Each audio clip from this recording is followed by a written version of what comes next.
Give me that faith. Give me that fashion. Give me that faith. Give me that fashion. Give me that faith. Give me that fashion. Give me that faith. Give me that fashion. Give me that faith. Give me that fashion. Give me that faith. Give me that fashion. Give me that faith. Give me that fashion. Give me that faith. Give me that fashion. Lord, you knew what you were doing when you created this one. House of faith and fashion. Uh-oh.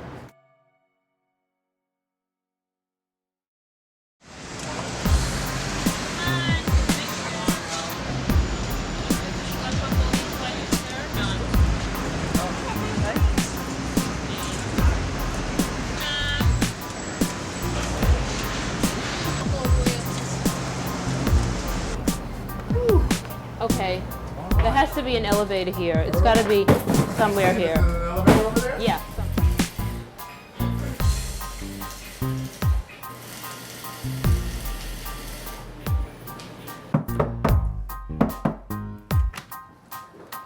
Hello. Hi. Hey, how are you? I might be a little good. sweaty from climbing No up the worries. steps. I know New York John is Henry. Hi, John. How are you? Nice to meet you. I just want to know, does like Heidi have to do this when she climbs the stairs? Everybody has to do this. This is New York You mean City. this is an equal opportunity climb? is. All right, I don't feel so bad now. I don't feel so bad.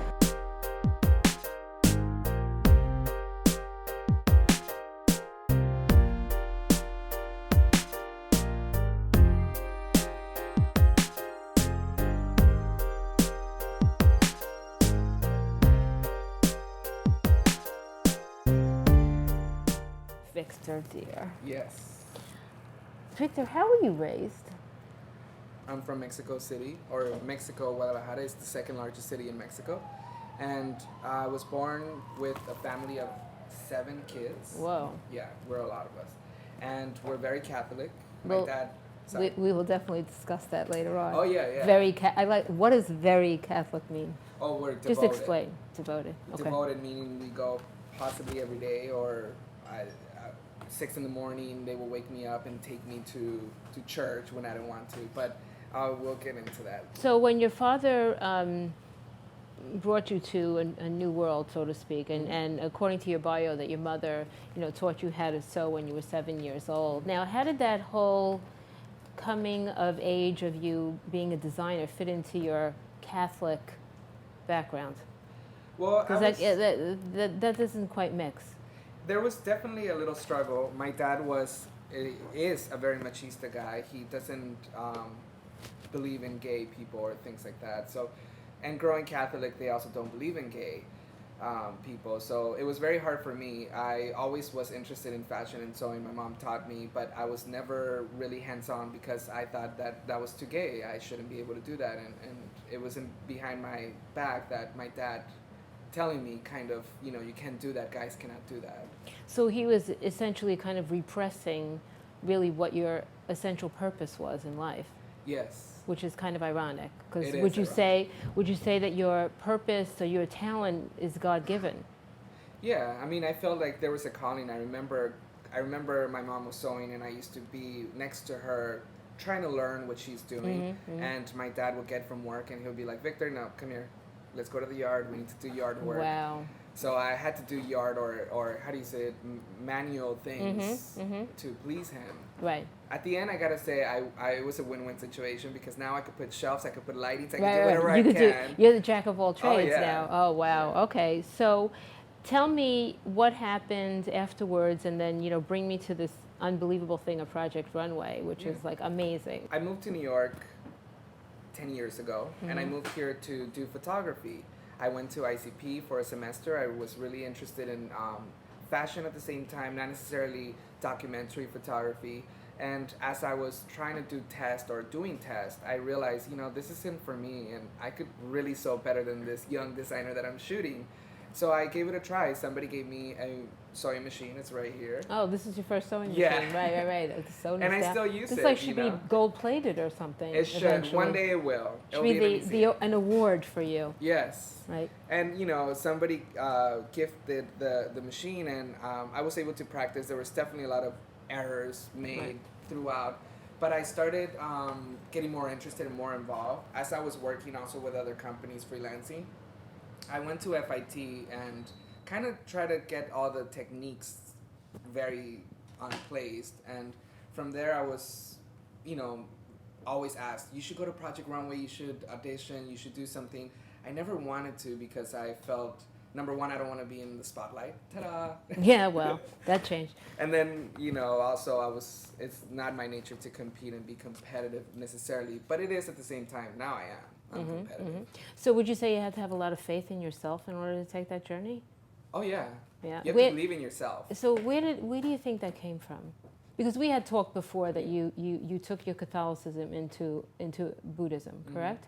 So now instead of a God, you believe in an energy factor. Tell me the transition between being the Catholic boy that wants to please his father and and your mother at the same time, and then move me into how you transitionalize that into becoming a Buddhist, but still recognizing the fact, because you answered my question so quickly, that that your talent and your purpose is absolutely God-given. So you kind of have a little trilogy of things here. Trilogy being the word, that you need to, if you can, explain to me. As I was growing up in Catholicism, it was so strict for me. I remember when I moved to New York, I definitely left it a little bit behind. I found a few friends who were practicing or still practicing Buddhism. It's from Japan. It's Nichiren Daishonin. He's like the monk who made the organization. And it's, it was very opening for me because it was a philosophy, it wasn't a religion. And it also allows me to experiment more in a broader way besides having a very structured religion like Catholicism. It's already structured. It's been doing it for years, centuries, and it's been controlling every part of the world since. So for me, you say that with a little hesitation. You say or you're just being polite in your terminology. I definitely want to be polite because I respect my mother and she really believes in it, and I know a lot of people believe in it, and that's their life. And I do believe that I have to respect people's choice and religion, and I shouldn't be able to offend anybody in any way because I wouldn't want that happening to you. Exactly. And that's what I've learned in Buddhism. That's what I liked about it. It's more about being responsible for your actions. It's a cause and effect. Whatever you throw out there, you get it back. So taking that into consideration, I believe in energy. I think energy is very important. We create it, and it has to be directed somewhere, and it will reflect back. Right. So do you at any point just totally give it up to God or give it up to your energy and say, I've done the best that I can, I'm sending this collection out of the runway? Like football players get together and do a prayer beforehand. I remember when I was talking to Badgley Mishka at one point, they told me that they really, they actually pray on it. You just go, okay, I give it up, that's it, I'm done. And send it out to the runway and just pray to God that that it's loved, it's taken on, it becomes editorial, people buy it. Do you have those moments? I've had those moments where I thought about it, but I know I cannot do it because let's say right now I can't just leave because I have to fix this problem that I left. Right. That's exactly how I feel in life or in my collections. When I'm doing a collection and I'm throwing it on the runway, I have to be in control and I have to be 100% focused in what I'm doing. And yes, after the show or the collection is a success, everybody likes it. Yeah, I'll relax maybe 1-2 days, but you have to pick it up right where it where you left off. Okay. I don't believe in letting it to something. That's a you fair have to be answer. controlled. Well, do you at any point, pray in between your collection, in between times, or well, I you chant. pray? Do you chant? Okay. Yeah, I kind of try to look for a little spot where nobody's there and kind of just chant a little bit under my breath just to relax my mind and also to have the energy in my body where it kind of brings good things to me. And ideas, I'm sure, and ideas, right? Yeah. It clears your head for ideas. Oh, yeah. Okay.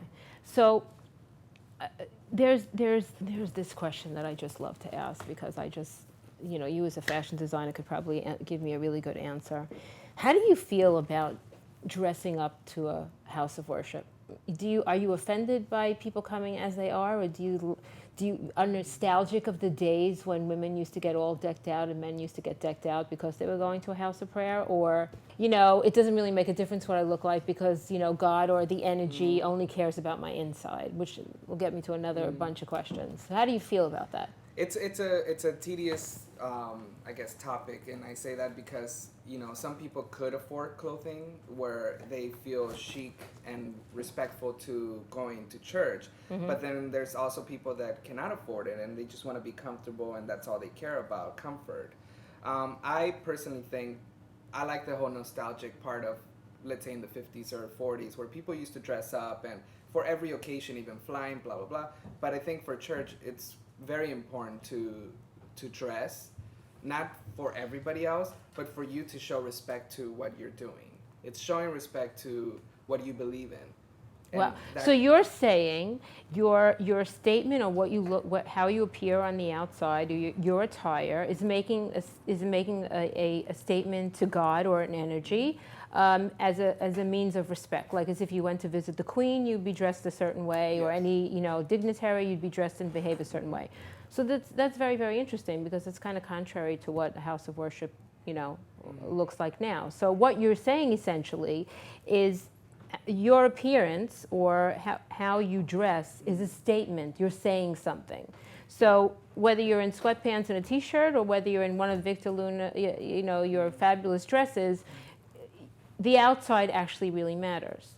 Yeah, I mean, that saying when they say the first impression is very important, it's exactly the same thing. I think the way you carry yourself to church or a religious place, it's the way you're bringing that yourself to that deity or energy or wherever you're worshiping. You're bringing that into the house. I think it's very important to also feel good. So you have to have faith in yourself, also. Because it's also a self-esteem issue. It also shows that you're respecting yourself. It's you're put together. You have something going on for you to go to church. So what about the phrase, don't judge a book by its cover? That doesn't apply to fashion? Actually, no, unless the cover is studded with it looks like one of your jackets, right? Your leather definitely. jackets. I mean, that saying, I don't believe in it, really. I mean, I do believe in it, but I don't. I feel a lot of things, it's all about intuition. A lot of things look really good, but they're not that good. And a lot of things are good, and you know it, you feel it. You don't even need to touch it or get close to it. You already know that's good. Okay, along with some things don't look good, do you think that some people actually have fashion as their faith? Like they just worship blindly trends and designs that they just don't have a clue as to what they really look like? It's like this blind, oh my God, I gotta have this season, but you don't even look good in it. Do you think that's kind of like sort of a religion? Well, fashion is an illusion. It's all up to you to take it how far you want to take it. If you put what you're wearing right now, it makes you feel beautiful, and you are beautiful, and I could see it. You're transcending that energy that you feel comfortable and you feel powerful. That's what clothing does. Clothing shouldn't be misused just to name drop labels or things like that. It should make you and transform you from the inside out. I don't think it should be just for superficial purposes. I got a great question that's very, very delicate, but I'm not going to ask it delicately. I'm going to ask it the way I normally ask it. Please define to me, as a fashion designer, what does the terminology modest mean? Dressing modestly, what does that mean? I think modest is all taken into a personal taste.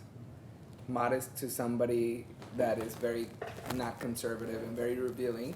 Something very short is not modest, but to your taste or my taste, it's like, whoa, that's too short. So it's pretty much of a personal way of being, whoever you are. I think modest should be something that is naturally classic, something, that you could reference from, let's say, Christian Dior, where it's sexy, but it's modest, or Chanel. But, I think it's all a personal thing. I think you have to know what's modest. Well, you could find modesty in J. Crew. Yeah. You know? Oh yeah. You know. Well, but I think J. Crew is not modest. I think it's a little boring. Oh, well, you know, we never said modesty was either exciting or not exciting. Right. I mean, listen, Oh, yeah. I don't necessarily think walking around in a burqa is really exciting, but that's a terminology of being modest. Exactly. Yeah. Or, you know, a long dress that drags to the floor because you have to cover every single part of you. I think Right. it's rather boring, but that's somebody's interpretation of modest. But that's why it's relative. But you're actually defining appropriately dressed right. instead of modest. You're Well, I saying live what's in that- I live in that world. appropriate for the occasion. So, like, tell me that. So we're getting onto the terminology. You know, social behavior versus fashion.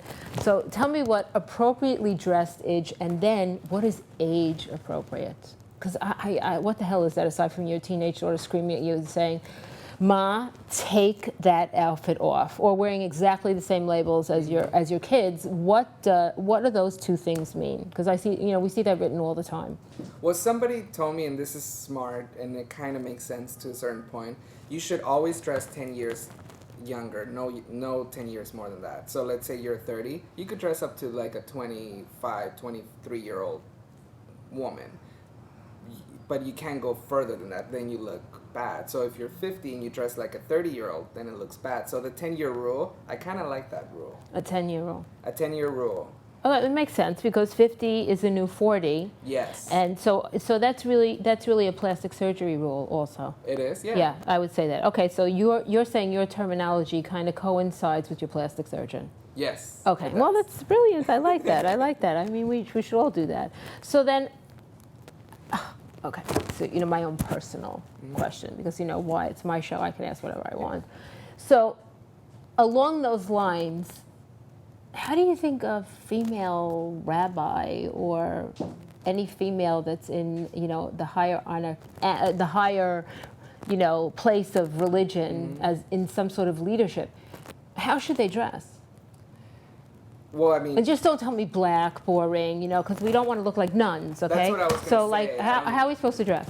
I mean, I personally don't think it should be just a suit or a sports jacket or something like. Can you boring. can you show me? You have anything here that you would say, oh my God, that's Rabbi Tobi Rubinstein Schneier outfits? You have anything Well, there that kind of Yeah, I think. in your bag of tricks over there? Let me see if I could just Pull it out of your scramble. lookbook. I mean, a rabbi could be fun, and it doesn't. It's all your personal style. You have to feel comfortable, first of all. Mm-hmm. But I think I play a lot with prints, so this is something conservative, I think. Yeah, but it's fun. It's fun. cute. It's I mean, cute. it's very, very cute, and it's very, very edgy because this is what you do. You do these photography prints, and you Yes. print your own fabrics, Yes. and then you kind of play around with that. So it's all very, very one of a kind, which, you know, that's very, very cute. But then, of course, you have like, you know, I'm not going to chastise you, so No, go ahead. I'm not your mother, okay? I'll call your mother afterwards, but I'm not your mother. From what I understand here, in a lot of things in your photography prints, you are poking a little bit of fun of your religious background. Well, I unconsciously bring these type of images. Oh, it's not unconscious. Stop it. Well, no, it is. I think it is unconscious because. You mean I actually brought that out of you? You didn't Yes. really realize that? No, no, no, God, no, I I'm really good at my unconsciously do it. job then. Yes, okay. you are. I don't know. You know, I don't know. Maybe you should have stayed there. But what did you do? Distort? Well, I mean- distort the Madonna or something? What did you do? Yeah, for some reason, this is Van Dyck, the painter. Yeah. And it's just like so religious in the way. And you put here. it by her crotch? Well, that's another. You see, you just brought something that I didn't even think of. For shame, young man. For shame, I shall call your mother. Call her. Oh She my won't God! answer. For shame. Or like this bag, like it's very religious. He looks very powerful, almost Yes. like a god. Yeah, but And- putting that on a bag is okay, but like putting it in a crotch is like a little. Well, that's a provoking thing. The provoking thought. I like to provoke. I think No fashion kidding. should be provoking. No kidding. And you know, I like to put like the two heads, very religious, also very Madonna, in the boobs. In the Why not? boobs. Well, you could say that the boobs have like some religious Well, I think. connotation. I mean, we as human beings, we're very. I don't know why, but yeah. Godlike, you know, we're very. Well, we're made in the image of special. God, so we Yeah. need to wear the right Embrace clothing. it. But that's a real stretch. So, on that note, I'm going to bring into the to this collection, which you did show me for 2000 and what is it, 2013? That's spring, coming summer, up. yeah. You need to tell me about that dress that has a real heart. But we need to your heart. Yeah. We need to explain what that heart Well, yeah. actually really is and where it comes from and the religious factor of that heart, because you really do have a lot of religion have a in lot, your yeah. collection, and nobody seems to really understand the. Well, I don't pinpoint it because I want irony. people to. Well, it's you're stretching your creativity, Yeah. but even the cover of your lookbook is you could see it straight away. If the camera could zoom in on it, it's actually kind of funny. And what you're doing is how you're manipulating the print is that you're actually placing it kind of in a sacred chakra. It is. Right? It is. Did you do that on purpose? Because I know that's there's what I'm saying. chakra. It's all unconscious, but I think. But I I'm don't know. bringing this out in you. What a nice person I am. That's a funny thing that you're bringing up, because I do feel that unconsciously things kind of put together, and I don't know, it's almost like a gift, like you mentioned. It's like God. It kind of brings me out this placement Yes, of prints. okay. I'm going to respect the fact that you're in a place that Buddhism believes in an energy. So I will say, instead of just being so definitive and saying God, because that's my belief, I'll say it's the energy that it comes through you, because it's really, really given to you, and it's your job to fulfill your. To fulfill the purpose that you've been given, and that obviously this is the purpose that you've been given. Yeah. So I'm sorry to interrupt you, because I'm sorry to now show you that you've done something else I have to call your mother about. Yeah. But you tell me about the black dress and the Sacred Heart. Well, the whole collection is based in my recent travels. I went to Mexico and I saw this beautiful heart. It's very religious. I have a picture of it actually for you. What is this heart called again? I don't know the name of it, but it's very much used in religious deities like Virgen de Guadalupe, which is the Virgin of Guadalupe. Right. She has a heart, and God also in Mexico, it's very religious. And they have hearts here for God, and this is very much a representation of that. And this place that I went to is it's called Sabor Amor, which is flavor of love. I know it sounds ghetto, but it's not. Flavor of love. But it's a very chic place, and there's a lot of religion involved. And I took so many pictures, but this one caught my attention. And I want to somehow incorporate this into that garment and have it embroidered black on black, just to modernize it from the typical Mexican embroidery of colors. It would be red and wine like and so on and so forth. Orange, and I don't want that. I just want it to be black on black. Right. Well, so also you're not throwing it in anyone's face by doing it black on black. Yeah. It's your own little private joke. Yeah, well, not a joke, but it's my own private satisfaction. What's the satisfaction? That you finally came to terms with who you are under your own version of how you should believe? Well, no, I came to terms with myself a long time ago. I just do things because that's all I know. It's like I grew up in a religious home and everything's religious. So for me, this is all I know. Like bringing things from my childhood and putting them in the collection, it's almost natural. So do you think that's a journey you had to take? I mean, yeah, that definitely is one of my biggest journey. And like we always say, I don't want to be like my mom, I don't want to be like my dad, but we become our parents. So my mom is very religious, so I'm becoming just like her, whether I like it or not. I am bringing those elements, those religious elements, to my collection because I'm becoming my parents. So in a way, you're also being subconsciously respectful to your parents, or for the way they brought you up. Subconsciously, yes, because I don't have any agenda whatsoever. I think, but I do bring these things because it's nostalgic and I like it. I like how it feels, and I want people to express a little bit of my life, and this is part of my life.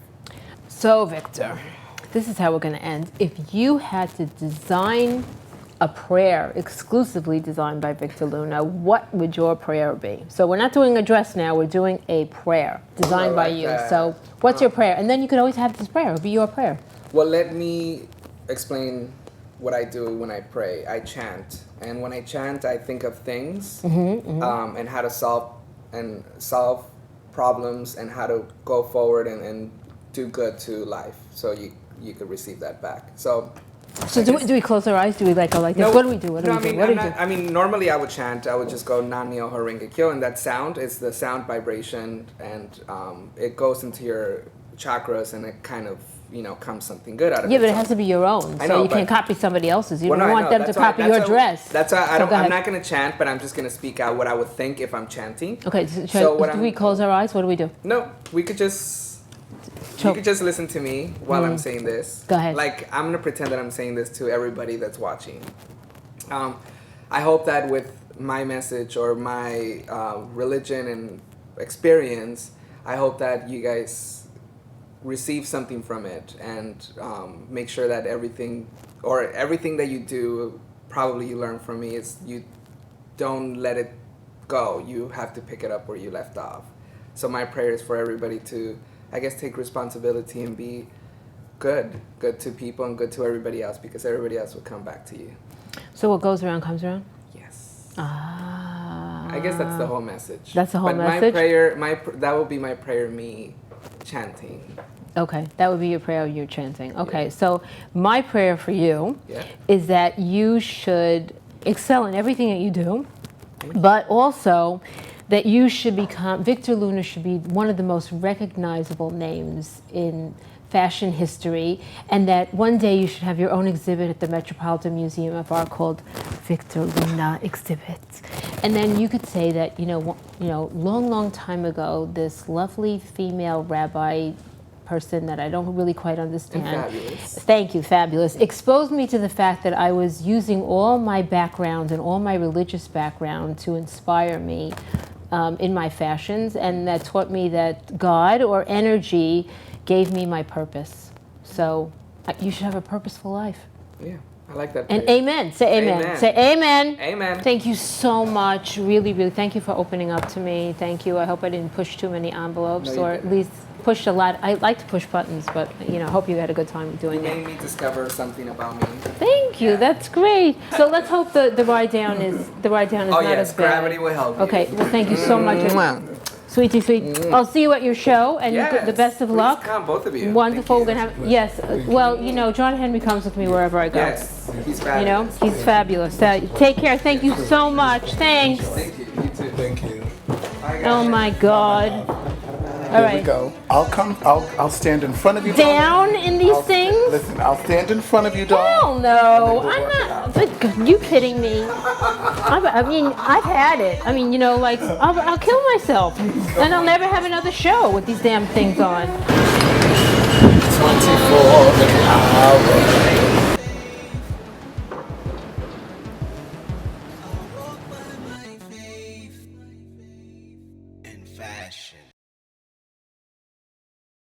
Babka, look.